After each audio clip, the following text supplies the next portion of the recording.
Chapter 1149 of One Piece hit us like a punch to the gut. Some possible revelations, tons of unanswered questions, and of course, Oda doing what Oda does best, making us lose our minds. Ready to break this chapter down? Let's go, right after the intro.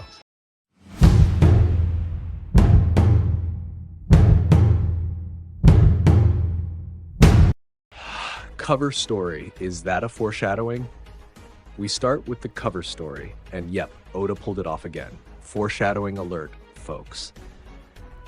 Take a close look at the tray Bonnie is holding. It clearly says RIP.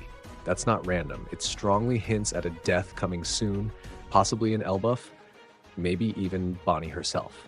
Drop your bets in the comments. Who do you think it's for? Gaban versus Smers? No contest.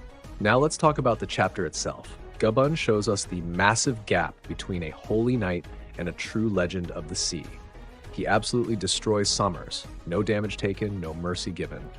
Smers used named attacks, defensive moves like Wall of Thorns, and still he had zero chance. Gaban wasn't even interested in chatting. He was in a rush, and he flattened Sam like it was nothing.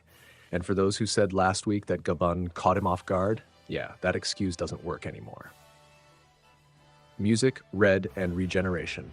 Gaban slices half of Smers' body off with a move that has a musical name. That got me thinking, remember the Tot Musica from Film Red? Could music be linked to disabling regeneration? Was Film Red actually foreshadowing something bigger in the manga? I'll unpack that theory in a separate video, but let's plant that seed for now. Regeneration versus immortality, buggy flashback.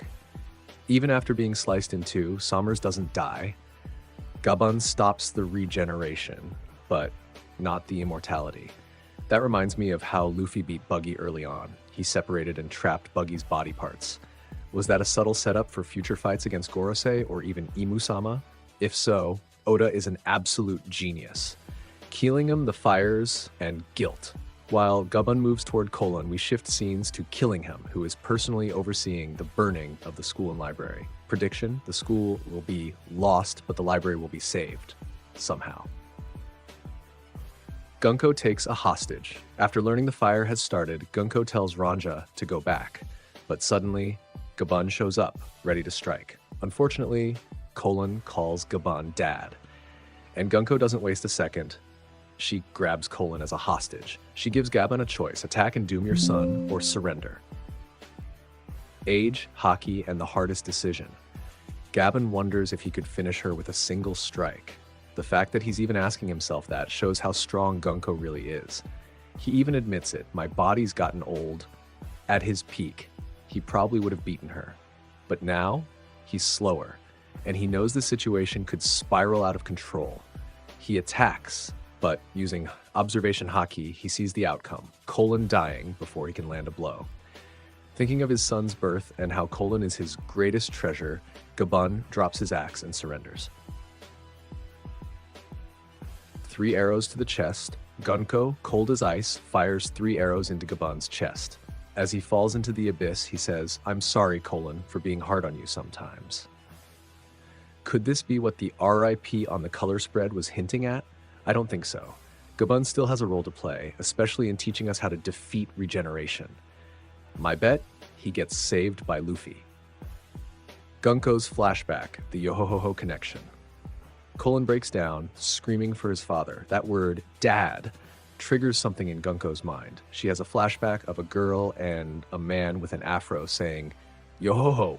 We've got 2 options here. 1, Gunkko is Brook's daughter. 2, she's the daughter of someone close to Brook, like Yorkie. Now, she does call him Brook, not Dad, which is not typical in Japanese culture, so the truth might be deeper. I'll break this down in more detail in another video. Gunkko's true self appears. For just a moment, it looks like the real Gunkko comes back. She sees Brook, recognizes him, and starts running toward him, maybe to help him, but it's too late. A dark energy swallows her whole. Imu-sama takes control, the arrival of Imu. Yes, Imu is now in Elbaf. He speaks directly to the God Knights. Why is this taking so long? Then reveals the Holy Land is burning. That heavily implies that Mary Geoise is under attack. He says he needs military force and then declares, "I will show you the rule of the gods." He's about to act. Transformation, hair and eyes. Once possessed, Gunkko transforms. Her eyes become emus and her hair starts growing. That raises a huge question. Is Imu-sama actually a woman? Two souls, one vessel. Gunkko has always had two different eyes. Now it makes sense. She's probably a vessel hosting two essences.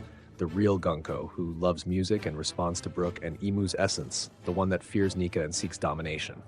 Maybe Gunkko's soul is still in there, buried under Imu's control. Big questions this chapter raised. Did Gaban die?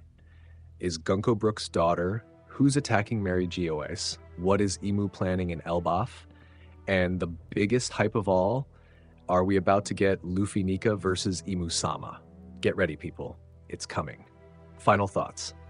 This chapter was insane, and I'm telling you, we've got a ton of theory videos coming your way, so stay tuned.